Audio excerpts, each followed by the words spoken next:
नमस्कार, मी प्रेरणा तुमचं आपल्या यूट्यूब चॅनलवरती पुन्हा एकदा स्वागत करते। श्री स्वामी समर्थ।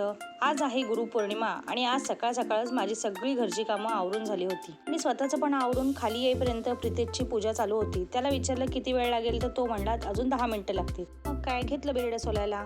नैवेद्यामध्ये बिरड्याची भाजी करायची होती आणि बिरडं सोलायला भरपूर टाइम लागतो म्हणून बोले टाइम आहे तर सोलून घेऊया। प्रीतेशनी पण मस्त पूजा करून घेतली। स्वामींना मस्त फेटा घातलेला। सण असला की घरात वेगळंच वातावरण असतं। मला तर भरपूर आवडतं असं वातावरण। मग मी पण नमस्कार करून घेतला आणि मी आणि प्रीतेश बाहेर जायला निघालो। आज आहे गुरुपौर्णिमा म्हणून देवाचा आशीर्वाद तर घ्यायलाच हवा म्हणून आमच्या इथे भरपूर जुनं असं मंदिर आहे शंकराचं, तिकडे आलो। प्रीतेश दर सोमवारी तिथे असतो, आज येणार नाही असं होईल का? गुरूंचा तर आशीर्वाद घ्यायलाच हवा। आम्ही दोघांनी मस्त पूजा करून घेतली, थोडा वेळ तिथे थांबलो, खूप छान वाटत होतं तिकडे। मी तिथून जाऊन आल्यानंतर स्वामींच्या मठात जायचं होतं। आम्ही जिथे राहतो तिथे भरपूर देवांचे देऊळ आहेत, ते पण खूप वर्षापूर्वीचे, पण आम्हाला अजिबातच टाइम नव्हता म्हणून 2 देवळं करायची असं ठरलं। आज मठात पण भरपूर गर्दी होती आणि मठ पण खूप सुंदर सजवलेला।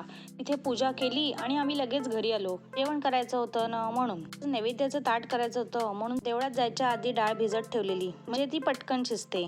आल्या आल्या पहिले डाळ शिजत लावली। हा तुरडाळीचा फेस काढून टाकायचा असतो असं म्हणतात, का ते माहीत नाही। ज्यांना माहीत असेल त्यांनी कमेंट करून नक्की सांगा।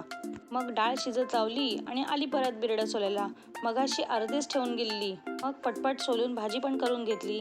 मग बारी होती खिरीची। नैवेद्यामध्ये आज शेवयांची खीर करायची होती म्हणून तुपामध्ये मस्त शेवया भाजून घेतल्या। छान भाजून झाल्यानंतर त्यामध्ये साखर आणि दूध घालून मस्त शिजवून घेतली। बघा किती मस्त जाडजाड खीर तयार आहे। आणि आता इथे भाजी पण रेडी झालेली, त्याच्याच बाजूला मस्त वरण उकळत होतं। सगळं जेवण रेडी झालं। मग नैवेद्याचं ताट देवाजवळ ठेवून काही चुकलं असेल तर माफ कर म्हणून बोलून नमस्कार करून घेतला। खरं तर देवासाठी नैवेद्य आणि प्रीतेशसाठी जेवण बनलं होतं। मी तर स्वामींच्या मठात प्रसादाचं जेवणार होतो, म्हणूनच मग मी आणि माझी मैत्रीण स्वामींच्या मठात मुलांना घेऊन प्रसादाचं जेवायला आलो। खूप छान जेवण होतं तिथे। भरपूर मेहनत करून हेच कार्ड जीव शौर्याने बनवले होते, त्यांच्या गुरूंना ते भरपूर आवडले। तर असा होता माझा आजचा गुरुपौर्णिमेचा दिवस। आवडला असेल तर लाईक, शेअर, सबस्क्राईब करा आणि माझ्या चॅनलला सपोर्ट करा। बाय।